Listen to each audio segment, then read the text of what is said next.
Hey guys, as you might be aware of that the Python 3.9 is set to release in this October, and yes, with them the draft document is ready of what all changes will be coming with the new Python version. So I'm going to explain you in brief what all changes will be in Python 3.9 compared to the 3.8 version.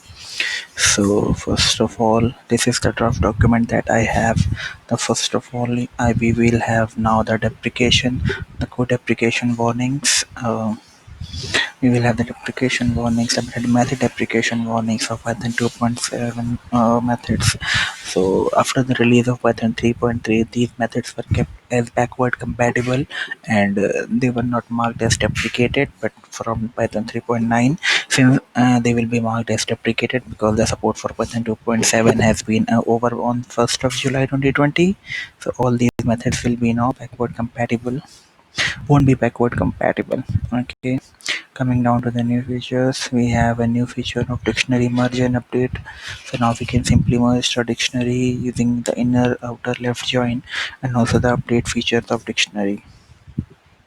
We will have string will have a remove prefix and remove suffix operations.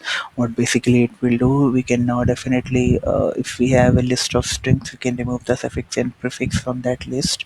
Okay, then they are going to have a bulletin generic type. So like we know that the bulletins, which is also known as code help.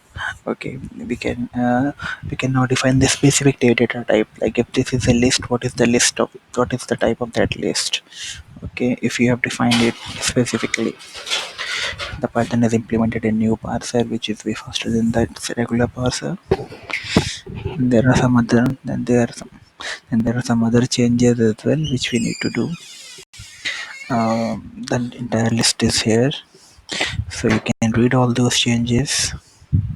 Guys, this is just a draft document. It is yet to be released, so until October we'll have a final release document.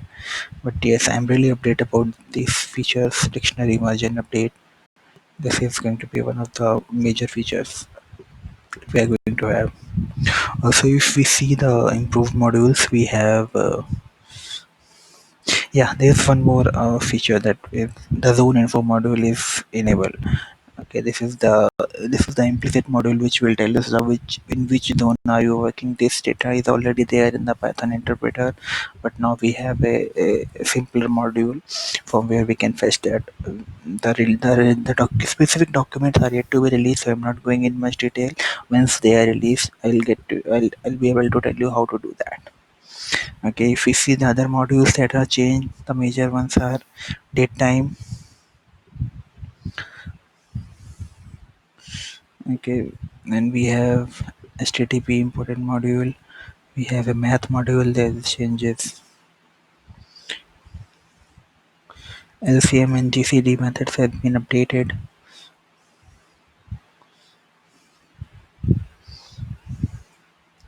Here you can see the os.put.env and unset.env. So if you want to have play with the environment variables, you can use that methods which were not available earlier.